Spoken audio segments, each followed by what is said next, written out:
buenos días, es un gusto saludarles.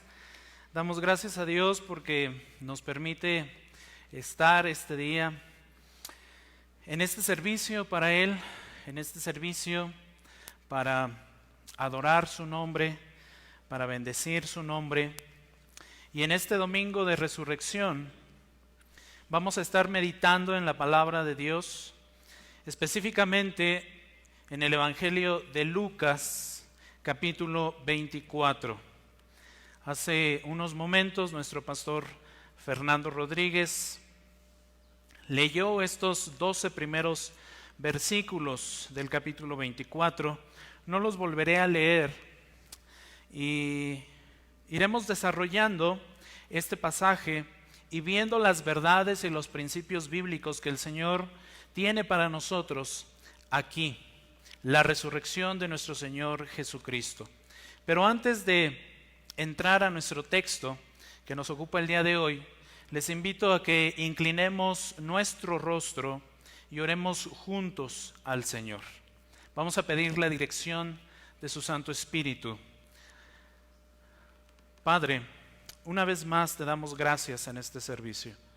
Una vez más te damos gracias porque eres bueno con nosotros, porque nos bendices, pero sobre todo porque el día de hoy nos permites recordar, Señor, tu resurrección. Nos permites recordar un evento de suma importancia para la iglesia.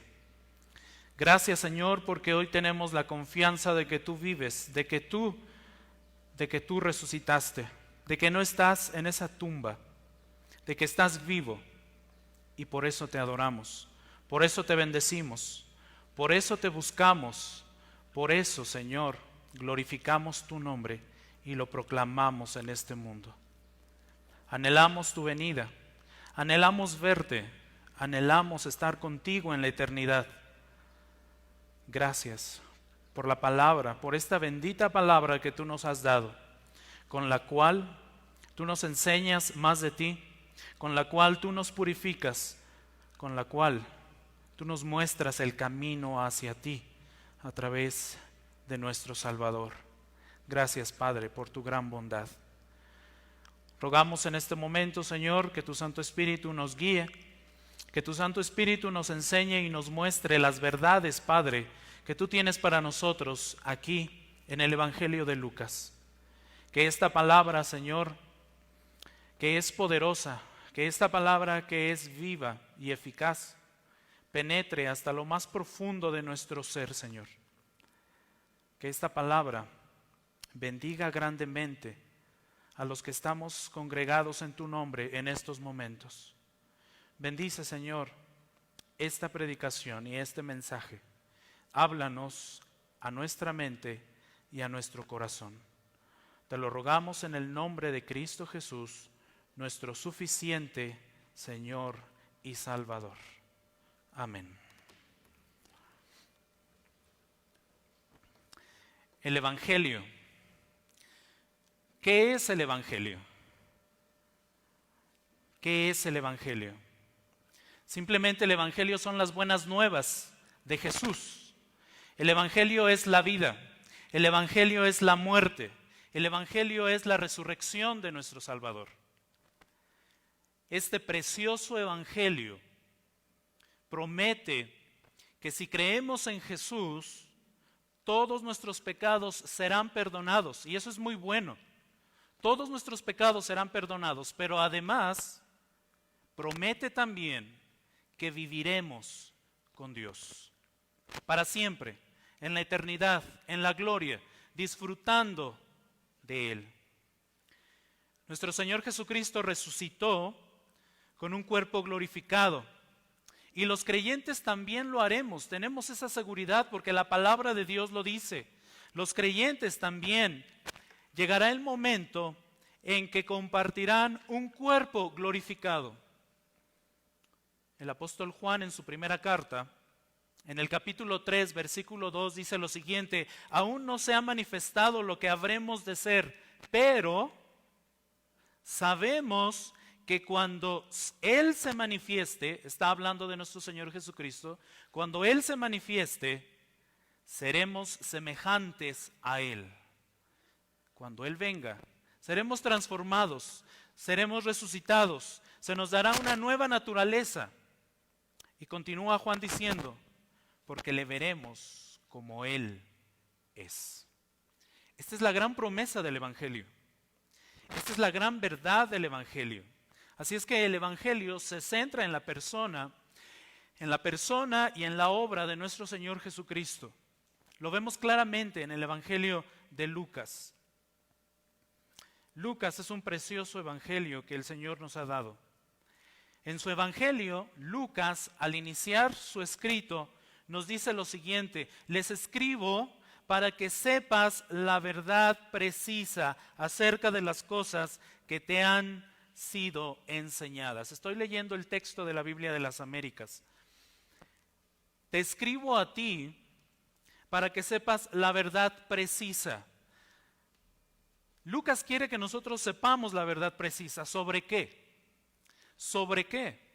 Sobre las cosas, por supuesto, sobre las cosas que se enseñaron acerca de Jesús.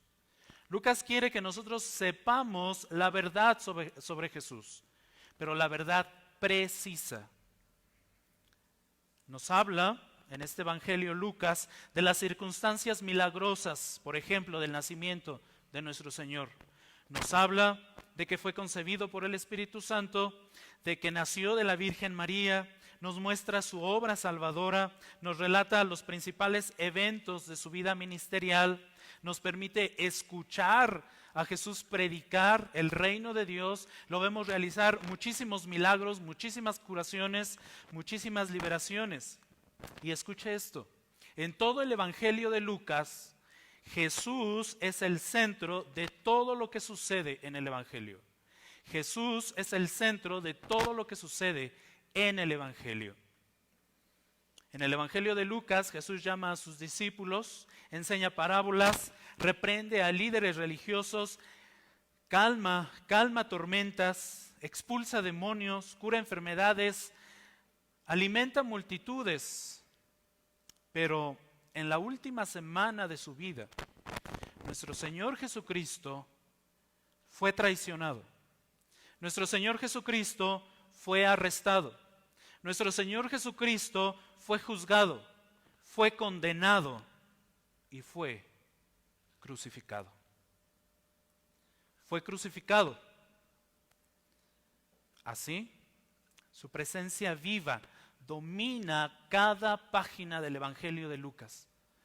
Por eso este Evangelio es precioso, porque vemos a Jesús en todo Lucas, en los 24 capítulos. Y aquí en Lucas 24 ya estamos en el tercer día. En el tercer día después de que fue crucificado. Estamos en el día en que dijo que resucitaría de los muertos. Aquí Cristo ha resucitado.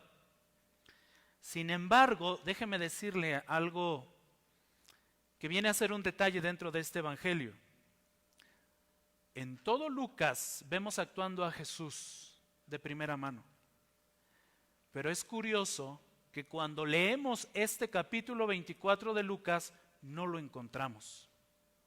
Al menos en los primeros versículos no aparece nuestro Señor Jesús. No sé si se había dado cuenta de eso, pero no aparece. ¿Dónde está? ¿Por qué ha desaparecido de la escena? ¿Por qué Lucas no lo menciona sino hasta un poco más adelante? ¿Por qué no lo vemos aquí? ¿Por qué no lo vemos aquí como lo vemos en los capítulos anteriores? Vamos a dar respuesta a esta pregunta un poco más adelante, conforme vayamos desarrollando el texto que nos ocupa el día de hoy. Tenemos 12 versículos delante de nosotros en Lucas 24. Lo he dividido en varias secciones, básicamente en 6. Y vamos a entrar a la primera. Hay una primera sección que quisiera abordar. Esta primera sección de estos 12 versículos es la falsa esperanza. La falsa esperanza. Vean conmigo, por favor, el versículo 1 de Lucas. Leo de la versión de la Biblia de las Américas. Lucas 24:1 dice así: pero el primer día de la semana, al rayar el alba, las mujeres vinieron al sepulcro trayendo las especias aromáticas que habían preparado. Este versículo inicia con una frase importante: el primer día de la semana. Podemos deducir claramente que este primer día de la semana es el domingo. Esto es importante por lo siguiente: estas palabras dan cumplimiento a una profecía que Jesús ya había dado con anterioridad. Y esta profecía la encontramos no solamente en Lucas, sino también en Mateo. Por ejemplo, en Mateo 12:40, nuestro Señor Jesucristo dice: estará el Hijo del Hombre 3 días y 3 noches en el corazón de la tierra, tal como lo estuvo Jonás. Estas palabras están cumpliendo la profecía que nuestro Señor Jesús había dicho.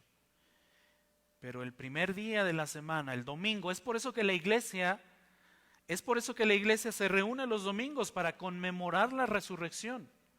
La iglesia se reúne los domingos para honrar la resurrección de nuestro Señor Jesucristo. Es curioso ver que este primer domingo, domingo de resurrección, vino a ser el primer día del Señor para el pueblo de Dios. Este fue el primer día que la iglesia de nuestro Señor se congregó después de la resurrección. Continúa nuestro texto diciendo: al rayar el alba, al rayar el alba.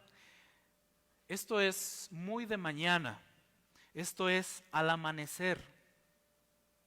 Y esta es una expresión que me parece muy sorprendente. ¿Por qué? Porque denota una ansiedad por parte de las mujeres. Las mujeres estaban ansiosas de ir con su Señor, estaban ansiosas de terminar su tarea. ¿Qué tarea estaban haciendo y que dejaron pendiente? Bueno, el día viernes murió nuestro Señor Jesucristo. El día viernes fue crucificado. El día viernes fue bajado por José de Arimatea de la cruz y fue colocado en una tumba. El cuerpo fue preparado previamente por José de Arimatea con alrededor de 30, algunos comentaristas dicen que 50 kilos de especias se utilizaron para preparar el cuerpo de nuestro Señor Jesucristo, pero se atravesaba el sábado, el día de reposo, así es que la tarea quedó inconclusa. Y las mujeres tenían el deseo de ir a preparar ellas mismas el cuerpo de nuestro Señor Jesucristo para su sepultura definitiva. Por eso es sorprendente, porque denota esta ansiedad de las mujeres. En la providencia y en la soberanía de Dios, no había habido tiempo para completar este proceso de entierro. Pero esto estaba dentro del plan de Dios. Pero déjeme decirle algo: cuando llegó el domingo, cuando llegó el momento de hacerlo, las mujeres salieron de casa lo antes posible. Y esto nos lo aclara Juan 20:1, cuando Juan dice: todavía estaba oscuro, estaba por amanecer. Y nuestro Señor estaba siendo buscado por estas mujeres, pero con una falsa esperanza. Estas mujeres muy de mañana, muy temprano, al amanecer, todavía oscuro, salen de sus casas con las especias para ir a terminar de preparar el cuerpo de nuestro Señor. Era un grupo pequeño de mujeres. Y es curioso que fueron las mujeres las últimas en abandonar la cruz, pero fueron las primeras en llegar a la tumba. Ese es un detalle curioso. Nuestro Señor Jesucristo fue crucificado, fue colgado, murió, fue bajado de esa cruz, y las últimas que se retiraron fueron las mujeres. Pero al tercer día, las primeras que llegaron a la tumba fueron las mujeres. Al final del capítulo 23, si ustedes notan ahí en sus Biblias, en el versículo 55 y 56, vemos que estas mujeres habían visto a José de Arimatea quitar el cuerpo, ya sin vida, de nuestro Señor Jesucristo. Lo habían descolgado, lo habían puesto en una tumba sin usar, una tumba nueva, una tumba virgen, y se fueron rápidamente a casa a preparar las especias. Estas especias necesarias para su entierro. Aún muerto, estas mujeres querían seguir sirviendo a su Señor. Aún muerto, estas mujeres anhelaban estar con su Señor. Pero se les atravesó el día de reposo y dice el verso 56 que descansaron según el mandamiento. Estas mujeres descansaron el día sábado. El verso 1 termina diciendo lo siguiente: vinieron al sepulcro trayendo las especias aromáticas que habían preparado. No se conformaron con ver a José de Arimatea y a Nicodemo preparando el cuerpo. Ellas querían hacerlo. Ellas querían hacerlo. Muy probablemente José de Arimatea y Nicodemo, quienes llevaban una relación con líderes del pueblo, muy probablemente no conocían a estas mujeres. Por eso las mujeres muy probablemente tenían la necesidad de estar con su Señor. Sabían que el cuerpo había sido ya preparado, con muchas especias, más de 30 kilos. Esto era una cantidad muy por arriba de lo que se acostumbraba para preparar un cuerpo. Ellas lo habían visto, pero ellas querían preparar el cuerpo. Por eso fueron muy de mañana trayendo estas especias aromáticas. Versículo 2 en nuestro texto, Lucas 24:2 dice: y encontraron que la piedra había sido removida del sepulcro. Milagrosamente la piedra había sido retirada de la tumba. Milagrosamente, ¿por qué? Bueno, Mateo nos aclara este punto. Mateo 28:2 dice: se produjo un gran terremoto. Se produjo un gran terremoto porque un ángel del Señor, descendiendo del cielo y acercándose, removió la piedra. Un ángel del Señor. Vemos a Dios actuando a través de mensajeros, a través de ángeles. Seguramente esta piedra era demasiado pesada. ¿Por qué afirmamos esto? Bueno, porque mientras estas mujeres iban en camino a la tumba, se preguntaban lo siguiente. Marcos 16:3 nos dice que estas mujeres iban platicando, conversando, y de pronto alguien dijo: y bueno, ¿y cómo le vamos a hacer? Literalmente Marcos dice: ¿quién nos removerá la piedra de la entrada del sepulcro? ¿Quién nos va a ayudar a mover esa piedra tan grande, tan pesada? ¿Quién? Este problema ya estaba resuelto y ellas no lo sabían. Se enterarían de que esa piedra ya había sido movida en el momento en que llegaran a la tumba. Todo está bajo el control de Dios. Todo está en la soberanía de Dios, siendo controlado perfectamente y en el momento preciso que se requiera. El ángel removió la piedra, pero déjeme decirle algo: el ángel removió la piedra no para dejar salir a Jesús, no para ayudar a Jesús. El ángel removió la piedra para que cuando los testigos oculares llegaran, pudieran entrar y ver que la tumba estaba vacía. Jesús no necesitaba ayuda para mover esa piedra. Su sola palabra es poderosa para crear el universo. Su sola palabra es poderosa para crearnos a nosotros. Así es que Jesús no necesitaba ayuda. Y entonces dice el verso 3, Lucas 24:3, y cuando entraron, ¿no hallaron el cuerpo del Señor Jesús? Cuando entraron, no hallaron el cuerpo. Esperaban encontrar el cadáver ahí, estas mujeres. Tenían esta falsa esperanza. Al verlo muerto, ahí en la cruz, al ver que lo bajaban y que lo ponían en una tumba, ellas asumieron y aceptaron que la muerte era el final de su existencia. lo aceptaron, lo creyeron. Algo es cierto, estas mujeres no habían venido a adorar al Señor. Estas mujeres no habían venido a honrarlo. Estas mujeres habían venido a enterrarlo. Estas mujeres venían a prepararlo, a terminar de prepararlo para una sepultura definitiva. Qué triste. Llegar con esa expectativa delante del Señor. Tener esta falsa esperanza de encontrar a Cristo, a nuestro Jesús entre los muertos. Y estas fueron las primeras indicaciones de la resurrección. Pero me llama la atención lo que Lucas dice ahí en el verso 3. ¿Cómo termina este verso 3 diciendo el cuerpo del Señor Jesús? Lucas dice el cuerpo del Señor Jesús.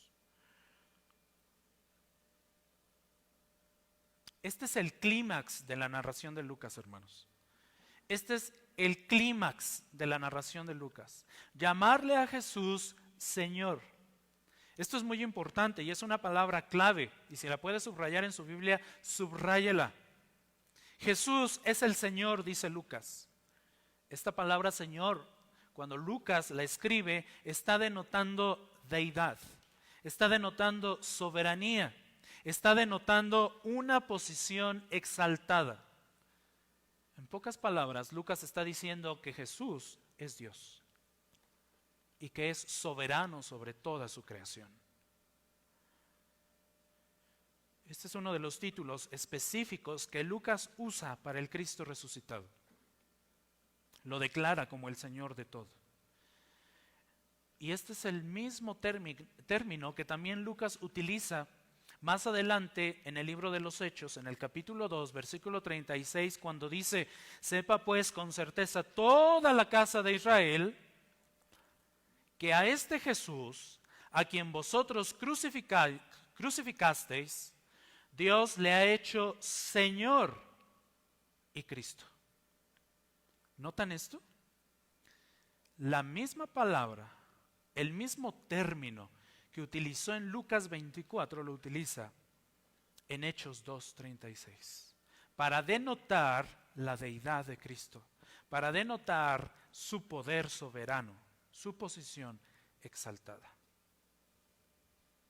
Lucas, hasta este momento, aún no nos ha mostrado a Jesús vivo, pero ya nos está expresando con gozo y con sumo gozo el resultado de la resurrección. Cristo, y ver que el cuerpo no estaba ahí. Estaban confundidas, estaban perplejas, pero al ver esto seguramente también les entró terror. Estaban confundidas y se aterrorizaron de esto. Noten que estas mujeres ya estaban pasando por un proceso de depresión. Ya estaban deprimidas, ya estaban exhaustas, ya habían llorado mucho, estaban de luto, estaban sin ninguna esperanza. Solamente les quedaba ir y enterrar a Jesús. Y al descubrir que el cuerpo había desaparecido, solo pudo agregarles, seguramente solamente les agregó angustia a esa gran tristeza que ya tenían. Fue la conmoción más grande de sus vidas seguramente. Fue un impacto tremendo el ver que su Cristo no estaba en la tumba. Seguramente se preguntaron, ¿por qué murió Jesús de la manera que murió? ¿Por qué murió Jesús sufriendo en la cruz? ¿Cómo podía alguien tan vivo terminar muerto? Seguramente esto pasó por sus mentes. ¿Cómo podía alguien vivo, en su naturaleza, en su esencia, morir? ¿Dónde estaba el cuerpo? No lo habían visto. De pronto, dice el texto, se pusieron junto a ellas dos varones 2 varones. Juan nos ayuda a aclarar esto. Juan nos dice que eran 2 ángeles. Mateo nos dice e identifica solamente un ángel del Señor. Marcos nos dice que era un joven, identificando a uno de estos 2 ángeles también. Lo cierto es que eran mensajeros santos de Dios, mensajeros enviados por Dios. Esto es algo muy similar a aquello que vivió y experimentó Abraham. Si ustedes recuerdan, en Génesis 18, Abraham se encontró con 3 ángeles. Uno de ellos era nuestro Señor Jesucristo. 2 de ellos continuaron su camino hasta llegar a Sodoma y Gomorra para eliminarlas. Génesis 19, versículos del 1 al 5. Bueno, Daniel también experimentó estas apariciones de ángeles en forma de seres humanos.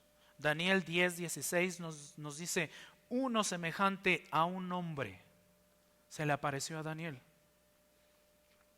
Era realmente una forma, y esto había aparecido ya antes en el Antiguo Testamento. El Señor comunicando un mensaje a la humanidad por medio de mensajeros. Y estos ángeles, dice la palabra de Dios, que venían en vestiduras resplandecientes. Generalmente se presentaban con radiante esplendor, con túnicas blancas y brillantes, ropa deslumbrante. ¿Esto qué nos dice? Bueno, esto los identifica simplemente como mensajeros divinos, como seres espirituales divinos, enviados de Dios para cumplir un propósito específico. El verso 5 de nuestro texto dice, y estando ellas aterrorizadas e inclinados sus rostros a tierra, ellos les dijeron, ¿por qué buscáis entre los muertos al que vive? ¿Por qué buscan al que vive aquí entre los muertos? Dicen estos ángeles a las mujeres. Era comprensible que estuvieran asombradas, que estuvieran aterrorizadas. Y la reacción inmediata fue inclinar su rostro para adorar. No es difícil dar con esta conclusión. Daniel cayó sobre su rostro en tierra cuando se le aparecieron ángeles. Daniel 8:15 al 18, Daniel 10:9 nos habla de eso. Juan en el Apocalipsis también. Noten lo que dice Apocalipsis 22:8. Dice, me postré para adorar a los pies del ángel. La reacción inmediata de estas mujeres fue caer en tierra para adorar a estos seres espirituales. Era reverencia. ¿Por qué? Porque sabían que venían de parte de Dios. Porque sabían ellas que eran mensajeros de Dios. Así es como terminamos esta primera sección del texto. La falsa esperanza de estas mujeres buscando a su Cristo, a Jesús, a su Salvador en la tumba. Segunda sección de nuestro texto, la confrontación. Hay una confrontación también. Dice nuestro verso 5. En la segunda parte dice, ellos le dijeron, ¿por qué buscáis entre los muertos al que vive? Y déjeme decirle algo. Este es el primer anuncio de que Jesús estaba vivo. El primer anuncio de que Jesús estaba vivo era este. ¿Por qué buscas al que vive entre los muertos? Realmente esta era una confrontación. Realmente esta era una reprimenda. ¿Reprimenda por qué? Confrontación ¿por qué? Simplemente por su incredulidad. Estas mujeres eran incrédulas y se habían olvidado de lo que Jesús había dicho anteriormente. Realmente esta pregunta fue la manera más amable que los ángeles pudieron expresar y utilizar para decirle a las mujeres que estaban en un error, que estaban equivocadas, que no debían estar ahí buscando a Jesús muerto en la tumba. Simplemente estas mujeres asumieron que Jesús estaba muerto, iban a prepararlo. Creían que Jesús todavía estaba en la tumba y que no iba a resucitar. Pero noten lo que dice el verso 6. Los ángeles continúan hablando y dicen, no está aquí, sino que ha resucitado. Acordaos cómo os habló cuando estaba aún en Galilea. Jesús ya no está muerto, dicen los ángeles. Jesús está vivo. No lo busquen aquí. No tenía sentido buscar a alguien donde no iba a ser encontrado realmente. Era el lugar equivocado para estas mujeres. No tenían que buscarlo ahí. Y aquí me gustaría citar a un comentarista, Norvald Geldenhuys, que dice lo siguiente: Él es el que vive. Sí, Él es la vida misma. Entonces, ¿cómo pueden buscarlo entre los muertos? Ningún vínculo de sepultura o muerte podría mantenerlo atado. Es el resultado espontáneo de todo su ser como hombre perfecto e hijo de Dios, que después de haber logrado la plena expiación a través de su sufrimiento y muerte sacrificial, resucitó de entre los muertos. Jesucristo triunfó. Esta es una gran verdad. Él no está muerto. Él está vivo. Y dice el texto también, sino que ha resucitado. El original no dice, sino que ha resucitado. El original dice, sino que ha sido resucitado. Es una voz pasiva. El énfasis del texto original en griego es una voz pasiva. Esto implica que el poder de Dios fue el que resucitó a Cristo. Ha sido resucitado. Y cuando decimos que Jesús resucitó de entre los muertos, no nos estamos refiriendo solamente a que resucitó físicamente con límites humanos. ¿A qué me refiero? Ustedes recuerdan la muerte de Lázaro. ¿Recuerdan la resurrección de Lázaro? Jesús le dijo, ven, sal fuera. Pero después de un tiempo, Lázaro volvió a morir. Lázaro no continuó viviendo. Fue una resurrección con límites humanos. Jesús no resucitó físicamente con límites humanos. Cuando nos referimos o cuando hablamos de la resurrección de Cristo, no es simplemente que está vivo en nuestros corazones, en nuestras mentes, en nuestros recuerdos. Cuando hablamos de la resurrección de Cristo, hablamos de un hecho objetivo, veraz. Algo que le sucedió al cuerpo de un muerto por el poder de Dios.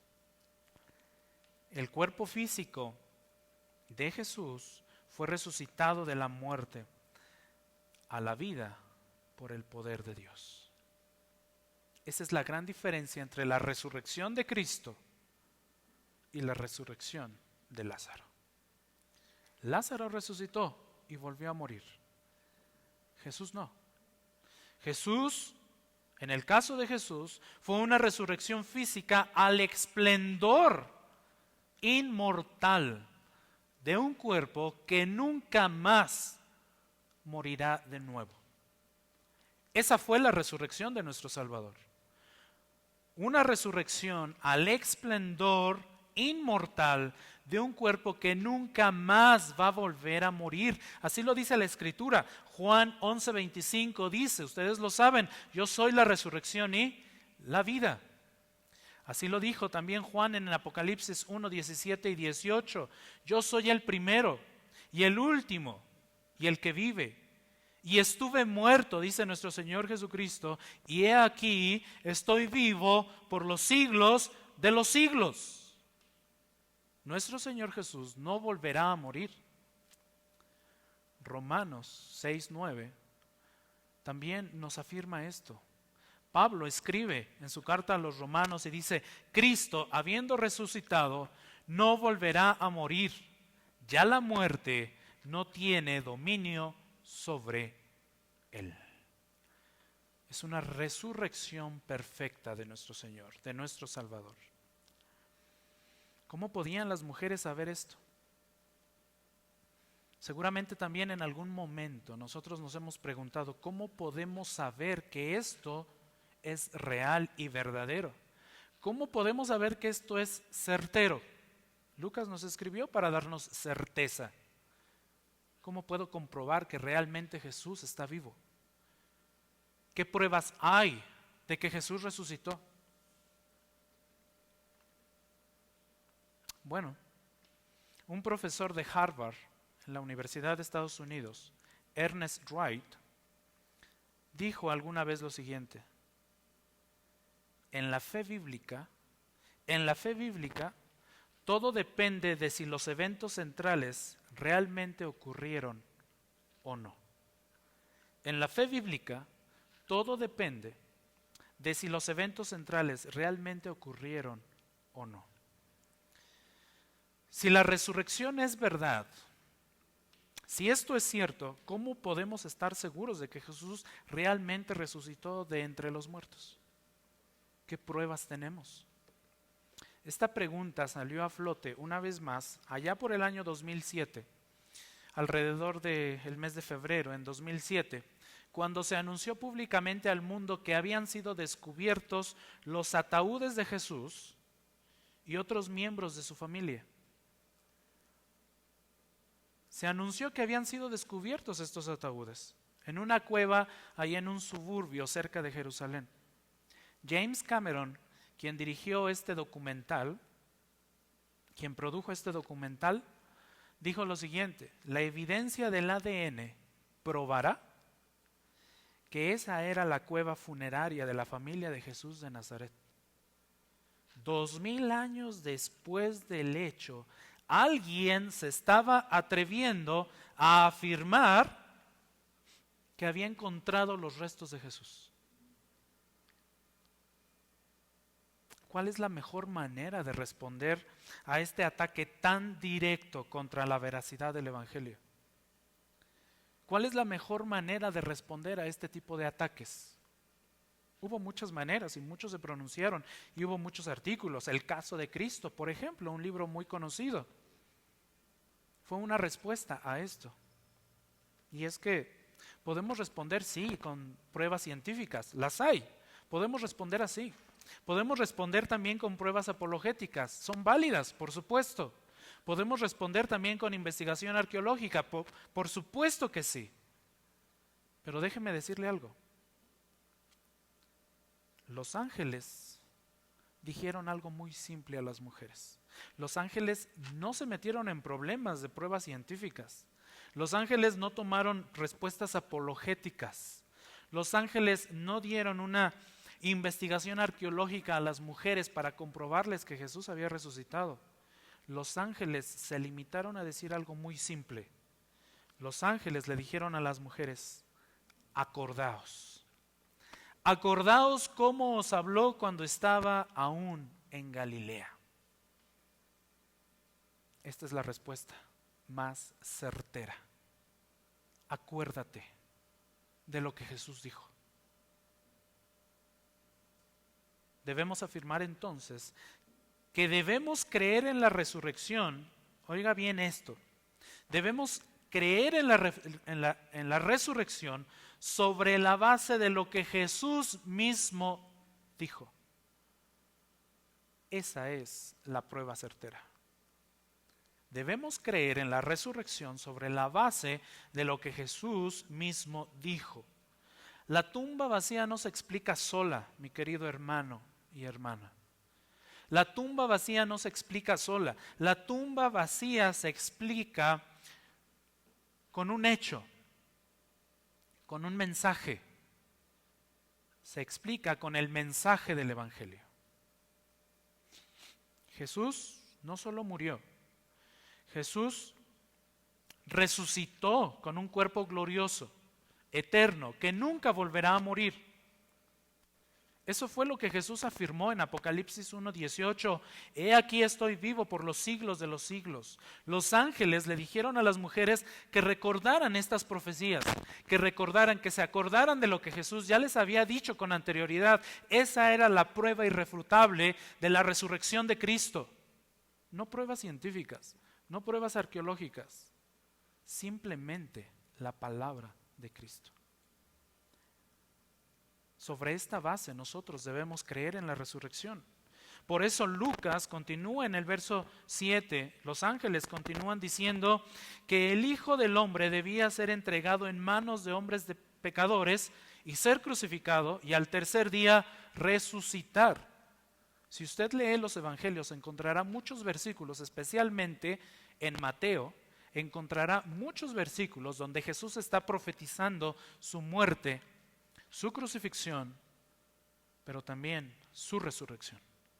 Mateo 16, 21, Mateo 17, 22, 23, Mateo 20, 17, Mateo 26, 2, Mateo 27, 63, son ejemplos de estas profecías, de lo que Jesús ya había dicho y de lo que las mujeres tenían que acordarse. Pero también Lucas 9, 22 nos muestra un ejemplo de esta profecía. Si usted en su Biblia va a Lucas 9, 22, encontrará lo siguiente. El Hijo del Hombre debe padecer mucho y ser rechazado por los ancianos, los principales sacerdotes y los escribas, y ser muerto y resucitar al tercer día. Jesús ya lo había dicho. En el capítulo 18 de Lucas, versículo 32 y 33, Jesús dice lo siguiente: pues será entregado a los gentiles, será objeto de burla, afrentado y escupido. Y después de azotarle, le matarán. Y al tercer día resucitará. Jesús ya lo había dicho. Las mujeres tenían que acordarse de lo que Jesús ya había profetizado. Así termina nuestra segunda sección. Esta confrontación. Y entramos a la tercera sección, versículo 8. Por eso nuestro mensaje el día de hoy se llama Respondiendo a la resurrección. Respondiendo a la resurrección. ¿De qué formas podemos responder a esta resurrección de nuestro Señor Jesucristo? Primera forma para responder a la resurrección de nuestro Salvador: la respuesta personal. Versículo 8 dice: entonces ellas se acordaron de sus palabras. Entonces ellas se acordaron. Al ver que la tumba estaba vacía, debían de haber sabido que Jesús ya no estaba ahí, que Jesús estaba vivo, que Jesús no estaba muerto, que no debían buscarlo ahí. La razón de por qué estaban perplejas o confundidas era porque no creían en lo que Jesús había dicho con anterioridad. Por eso estaban perplejas, por eso estaban confundidas. Y esto suele suceder hoy en día. Esto suele sucederte a ti muchas veces. A menos que nosotros creamos la palabra de Dios, entonces nuestra vida dejará de ser confusa. A menos de que nosotros creamos lo que Jesús dijo en su palabra, lo que Jesús dijo con anterioridad, entonces nuestra vida tendrá sentido. Entonces tendrá un motivo y tendrá una razón. Cuando creemos, todo comienza a encajar, todo comienza a ser comprensible. Esto explica por qué Jesús falta, por qué Jesús no está en los primeros versículos de este capítulo 24. Lo explica claramente. ¿Saben por qué? Porque Lucas busca recordarnos, repetirnos y enfatizarnos la profecía de Jesús. La profecía del Evangelio de que Jesús resucitaría. Por eso no encontramos a Jesús en estos primeros versículos. Más adelante sí, pero aquí no. A diferencia de los otros pasajes paralelos en los demás evangelios, vemos que Jesús aparece casi inmediatamente que inicia el relato. Jesús aparece a María Magdalena y a las otras mujeres, pero Lucas no, tiene esa particularidad. No aparece Jesús. Entonces ellas se acordaron de sus palabras. Aunque Jesús no está en este pasaje, hermano, su palabra sí lo está. Su palabra sí lo está. Es así como sabemos con certeza que al creer la promesa del Evangelio de que Jesús murió y resucitó, nosotros tendremos vida eterna. Esta es la certeza de nuestra salvación. J.B. Phillips comenta lo siguiente: Hoy aún no hemos visto a Jesús en su cuerpo de resurrección. Hoy en nuestro tiempo, aún no hemos visto a Jesús en su cuerpo de resurrección, como tampoco lo vieron las mujeres cuando entraron a la tumba vacía. Pero, dice Phillips, ciertamente hemos escuchado la palabra del Evangelio. Ciertamente hemos escuchado la palabra, la cual debería ser suficiente para nosotros, ya que fue suficiente también para ellas.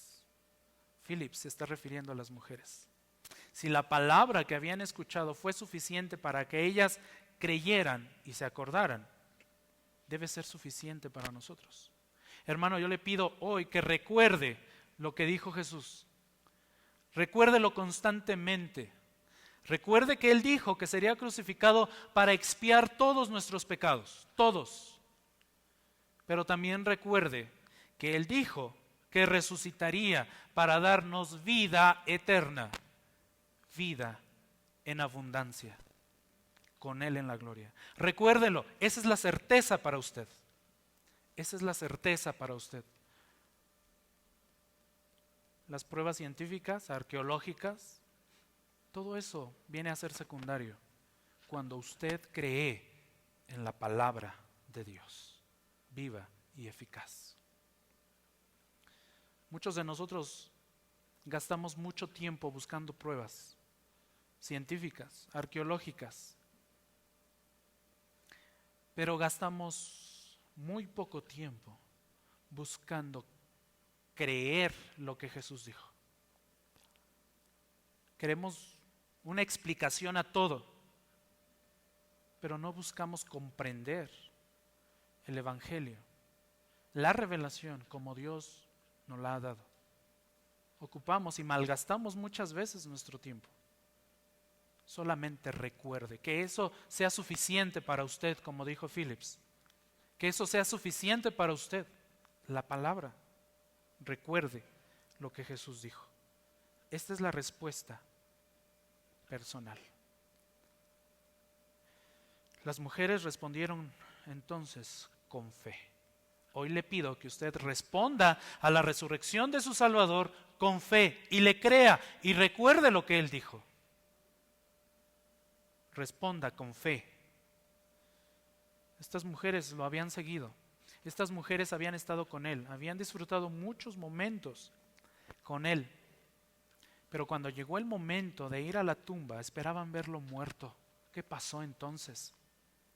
¿Acaso no habían escuchado lo que Él había dicho? ¿Qué pasó? Habían vivido con Él, habían comido con Él, lo habían escuchado predicar.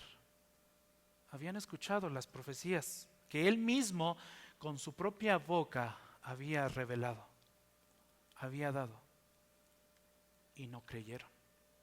Que no le pase lo mismo a usted. Cristo había resucitado y está vivo. Esta fue la mejor de las respuestas que estas mujeres pudieron obtener de parte de los ángeles.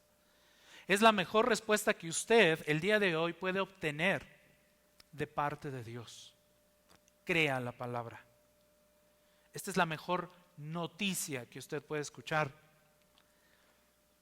Esta noticia significa que si usted cree en la palabra de Dios, en lo que Jesús dijo, si usted recuerda lo que Él dijo y profetizó, usted volverá a ver a Jesús.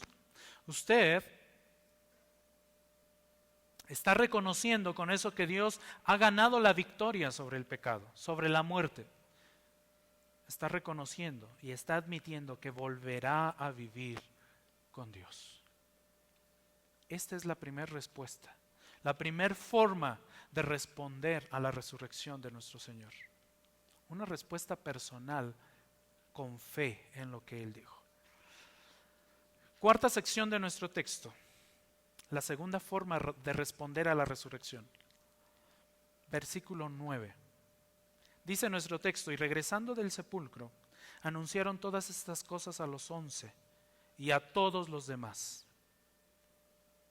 Esta es la noticia que no podía quedarse sin ser compartida. Esa noticia era demasiado buena para guardársela a ellas, para ellas mismas. Por eso es la segunda forma de responder a la resurrección. Cuando ellas supieron que Jesús estaba vivo,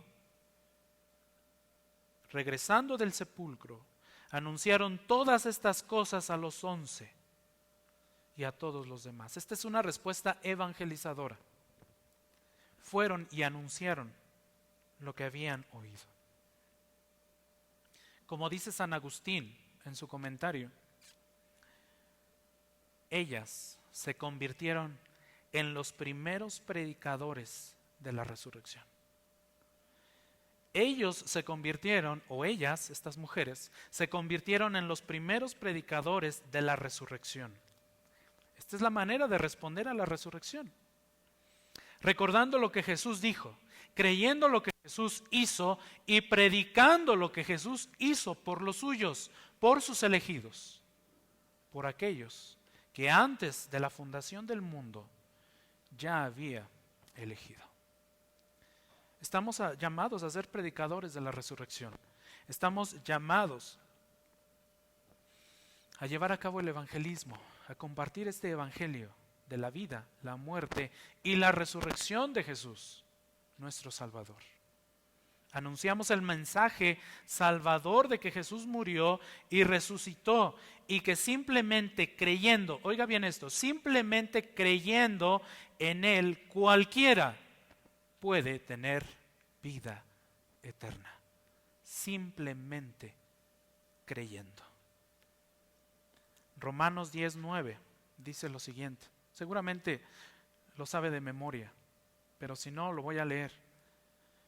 Si confesamos, o si confesares, dice la Biblia de las Américas, si confesares con tu boca que Jesús es el Señor, y note esto, y creyeres en tu corazón que Dios le levantó de los muertos, esta es su resurrección, entonces, dice Pablo, serás salvo.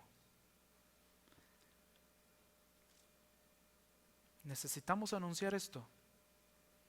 Es solo por las palabras del Evangelio que alguien llega a tener fe en Jesucristo. Solamente. Debemos seguir el ejemplo de estas mujeres ahí en la tumba vacía. Recibieron el mensaje de parte de Dios por medio de sus mensajeros y fueron a predicar. Segunda forma de responder a la resurrección. Pero en el versículo 10 vemos una respuesta negativa. Y esta es la quinta sección de nuestro texto. Una respuesta negativa. Una respuesta negativa que involucra incredulidad. Verso 11. Verso 11, perdón. Y a ellos, estas palabras les parecieron como disparates. Y dice el texto, y no las creyeron. Esto es incredulidad. ¿Quiénes eran ellos? Los apóstoles mencionados en el versículo anterior. No sé usted, hermano, pero a mí no me hubiera gustado ser ministrado por los apóstoles en ese momento. De verdad que no. Si ellos en ese momento hubieran tenido una iglesia, yo no hubiera asistido a su iglesia, la verdad. Con esa incredulidad manifestada, yo hubiera salido rapidito de esa iglesia. Ellos no creyeron. No las creyeron. Vean el verso 11. Y ellos, estas palabras les parecían como disparates. ¡Qué triste! La Reina Valera 60, si usted tiene su Biblia Reina Valera 60, encontrará, en lugar de disparates, encontrará locura. Y es que este es el énfasis de esta palabra. Al principio los apóstoles no creyeron ni una palabra, no respondieron con fe como las mujeres, sino con incredulidad. A ellos les pareció un cuento ocioso, no les creyeron para nada. A ellos les sonó como una historia tonta, les sonó como una tontería ininteligible. Pero si usted va al original y ve la palabra griega para disparates, que es liros, notará que esta palabra alude a una charla entre personas que deliran. Ese es el énfasis. Por eso la Reina Valera utiliza locura. Porque realmente está denotando un diálogo entre personas locas, delirantes, que no están bien de sus facultades mentales. Ese es el énfasis. Para los apóstoles esto eran palabrerías, eran ridiculeces, era algo absurdo. No lo creyeron. No lo creyeron. Y déjeme decirle algo, lo mismo sucede hoy en día. Lo mismo sucede hoy en día. Mucha gente piensa que la Biblia es un cuento de hadas. Mucha gente no cree que Jesús fue crucificado para pagar la culpa de nuestros pecados. Y ciertamente no creen que haya vuelto a la vida. Quieren buscar pruebas para poder creer. Son como las personas que Jesús describió allá en la historia del rico y Lázaro, por ejemplo, que ni siquiera iban a creer viendo a alguien resucitar de los muertos. Esta historia del rico y Lázaro allá en Lucas 16. No iban a creer, ni siquiera viendo a alguien resucitar iban a creer. Pero déjeme decirle algo, esto también es alentador. Es alentador porque vemos a los discípulos siendo igual de escépticos que nosotros muchas veces, queriendo buscar pruebas a muchas cosas que el Señor ha revelado en su palabra. Pero más tarde llegaron a dar un fuerte testimonio de su Salvador. Más tarde fueron y predicaron hasta la muerte, ofrecieron sus vidas. El Señor cambió esa perspectiva y esa incredulidad, la cambió por un ferviente anhelo de ir y predicar a su Señor hasta los límites de la muerte. Esto nos da razones para esperar también que muchas personas a las que nosotros amamos, queremos y que en estos momentos no creen, puedan llegar a creer aún a pesar de su incredulidad. A pesar de su incredulidad. Oremos para que el Señor les dé fe y les dé arrepentimiento y puedan creer lo que Jesús dijo en su palabra. Sección número 6, y con esta casi terminamos, hermanos. Llevamos 1 hora, si no me equivoco. Nos falta 1 hora más, así es que sé que están cómodos ahí en sus sillones, en su casa.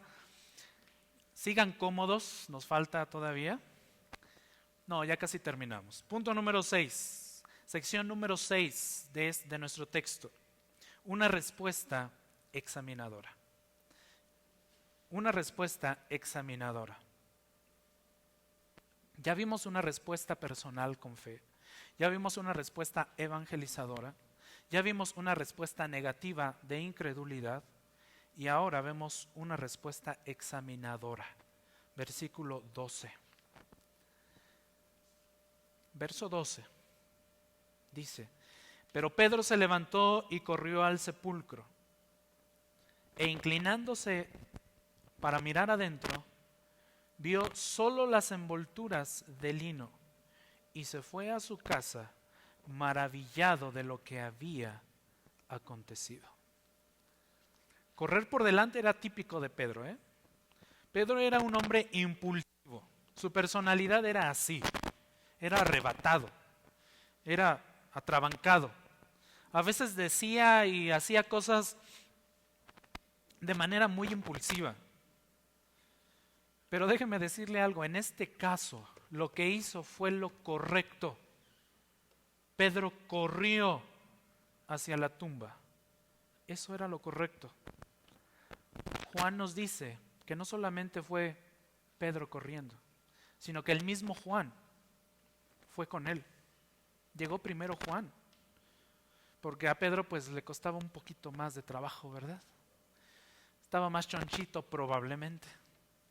Llegó después, pero Juan no entró a la tumba sino hasta que Pedro llegó. Fueron y examinaron. De esta manera ellos respondieron a la resurrección de Cristo. Fueron y examinaron. Querían saber si era realmente cierto que Jesús había resucitado. Ellos quisieron investigar por sí mismos. Querían comprobarlo. Querían saber si realmente existía una sólida esperanza de la resurrección. Yo te pregunto, hermano, ¿tú has considerado cuidadosamente a Cristo? ¿Tú has examinado cuidadosamente la resurrección de Cristo? Un erudito británico de nuestros días, es erudito en el área del Nuevo Testamento, J.B. Phillips, dice lo siguiente: a lo largo de los años he tenido cientos de conversaciones con muchas personas, muchas de ellas con un mayor calibre intelectual que yo. Obviamente, muchas no tenían idea de lo que realmente es el cristianismo. En ningún caso, dice Phillips, estaba tratando de atraparlos o convencerlos. Estaba tratando simple y gentilmente de descubrir lo que sabían sobre el Nuevo Testamento. Mi conclusión fue que prácticamente no sabían nada. Esto me parece patético y algo horrible. Significa entonces que el evento más importante, dice Phillips, significa que el evento más importante de la historia humana es cortés y silenciosamente pasado por alto. La ignorancia del Nuevo Testamento por parte de muchos es atroz. Significa que pasan por alto la resurrección, la muerte y la vida de nuestro Señor Jesucristo. En su comentario, el pastor MacArthur nos dice que la resurrección es el evento más importante. El pastor MacArthur nos dice que la resurrección es central en el plan redentor, central. Es el fundamento del Evangelio. Sin ella no hay cristianismo simplemente. Sin ella no hay cristianismo. Sin ella, dice MacArthur, la cruz no significa absolutamente nada. Sin la resurrección. A esto se refiere Phillips en su comentario también, al decir que muchos ignoran la palabra de Dios, ignoran la vida de Cristo, ignoran su muerte y pasan por alto, menosprecian su resurrección. Yo te pregunto, ¿examinarás la evidencia? ¿Examinarás tú la evidencia? Lucas nos ha dado un relato muy bello, muy ordenado. Cuando usted ve este evangelio, notará que este relato es muy bello, muy ordenado, muy confiable, con testigos, testigos de la vida, la muerte, la resurrección de Cristo. Y su informe, su forma de escribir nos reta a preguntarnos si Jesús realmente está entre los muertos o entre los vivos. Hay muchas buenas razones y evidencias para creer que Jesús está vivo. Muchas. Una de estas evidencias es la historia misma, comenzando con la tumba vacía. ¿A dónde fue el cuerpo de Jesús si no se levantó de la tumba y ascendió al cielo? ¿A dónde? Otra evidencia es la existencia de la iglesia.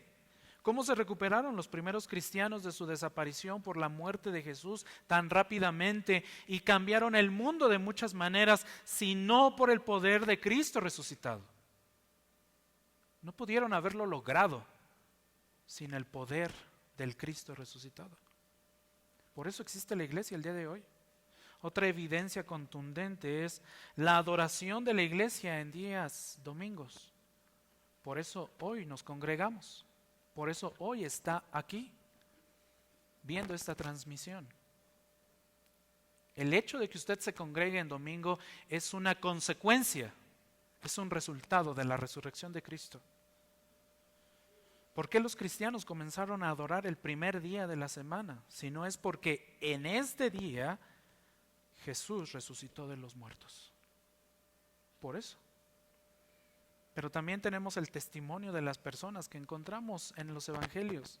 Tenemos el testimonio de las mujeres, tenemos el testimonio de los apóstoles, tenemos la proclamación de Pedro en el libro de los Hechos 2:24, tenemos el testimonio de todo el Nuevo Testamento, Romanos 8:34, 1 de Corintios 15:4, 1 de Corintios 15:20, etcétera, etcétera, etcétera.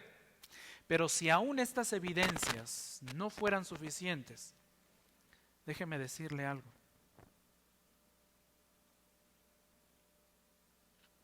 Jesús dijo que sería crucificado, muerto, enterrado y que resucitaría. Que eso sea suficiente para nosotros. Él lo dijo y lo cumplió. ¿Crees en sus palabras? ¿Crees en sus palabras? ¿Crees en lo que Jesús dijo? Esa es la mejor prueba que nosotros tenemos. Esa es la certeza de la que Lucas habla en su primer capítulo. Una cita más de Phillips. Dice lo siguiente: algunas personas piensan que sería más fácil creer en Jesús si pudieran regresar en la historia y ver la tumba vacía por sí mismos. Pero aún los hombres y las mujeres que vieron la tumba vacía lucharon con la duda espiritual. Lo acabamos de ver. Aún los apóstoles, las mujeres. Tanto como cualquiera de nosotros puede luchar. Al principio no creyeron. Solo llegaron a creer, y escuche bien esto, dice Phillips, solo llegaron a creer cuando creyeron las palabras de Jesús que hoy nosotros tenemos. Cuando ellos creyeron lo que Jesús había dicho, no necesitaron pruebas científicas, no necesitaron nada más, solamente creer en lo que Él había dicho. Yo quisiera pedirle, hermano, que usted recuerde estas formas de responder a la resurrección de nuestro Salvador. Recuerde a Cristo. Recuerde que aunque Él no está corporalmente en estos 12 versículos primeros de Lucas 24, su testimonio sí lo está, su palabra sí lo está, y eso es razón suficiente para creer. Que eso sea una razón suficiente para creer en usted. No está entre los muertos, está vivo, fue crucificado para perdón de todos. Su sacrificio ha sido aceptado por Dios y ahora ha resucitado de la muerte. La muerte no es el final para nosotros, hermano, como tampoco lo fue para Cristo. Por fe tenemos el don gratuito de la vida eterna. Hoy el cuerpo resucitado de nuestro Señor está a la diestra de Dios. Ahí está sentado. Nosotros creemos eso y lo afirmamos y lo enseñamos y lo proclamamos. Él está vivo y cuando llegue el momento nos resucitará para estar siempre con Él. Tenga en su mente las palabras de Pablo en el capítulo 10, versículos 9 y 10 de Romanos. Si confiesas con tu boca a Jesús por Señor y crees en tu corazón que Dios le resucitó de entre los muertos, serás salvo, porque con el corazón se cree para justicia y con la boca se confiesa para salvación. Vamos a inclinar nuestro rostro y orar al Señor. Padre, una vez más te damos gracias. Una vez más te damos gracias, Señor, porque nos permites abrir tu palabra, tu revelación, tu profecía, y entender y comprender estas verdades tan hermosas con las cuales tú nos has prometido vida eterna. Gracias por tu cuidado. Gracias por el sustento que nos das. Pero más gracias te damos por tu palabra, con la cual nos permites conocerte cada día más, y con la cual podemos creer en ti y aceptar tu verdad y aceptar lo que tú has dicho para nosotros. Queremos responder al milagro de tu resurrección en el poder de Dios con fe. Queremos confesar con nuestra boca que tú eres Dios, que tú eres Salvador del mundo, de tus elegidos, y que tú resucitaste para darnos vida eterna.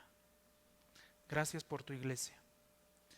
No solamente por esta amada iglesia aquí en Toluca y en Ixtlahuaca, sino por la iglesia universal a la cual tú has llamado. Gracias te damos por todo lo que estamos viviendo en el mundo en este tiempo. Sabemos que en tu soberanía tú lo estás permitiendo con muchos propósitos que estás cumpliendo para tu gloria. Guárdanos y protégenos de todo mal. Te lo rogamos en el nombre de Cristo Jesús. Amén.